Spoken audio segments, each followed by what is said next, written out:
Abu Ali ibn Sino haqida 10 ta fakt. Abu Ali ibn Sino 980-yilda Buxoroning Afshona qishlog'ida tug'ilib, 1037-yili Hamadon shahrida vafot etgan. Alloma falsafa, tibbiyot, mantiq, musiqa va boshqa fanlarga doir 450 dan ortiq asar yozgan.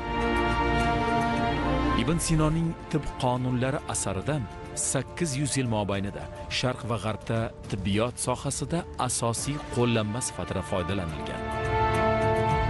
Alloma Yevropada Avitsina va Sharqda Shayxur Rais nomlari bilan mashhur bo'lgan. Ibn Sino olimlar peshvosi va tabiblar podshohi kabi yuksak unvonlar sohibi bo'lgan. Insoniyat tarixida ko'z jarrohligi amaliyotini birinchi bo'lib Ibn Sino amalga oshirgan. Suyakni gipslash orqali davolash usuli ilk bor Ibn Sino tomonidan qo'llanilgan. Alloma davolash jarayonida 396 ta dorivor o'simlikdan foydalangan bo'lib, ular hozir ham tibbiyotda keng qo'llaniladi.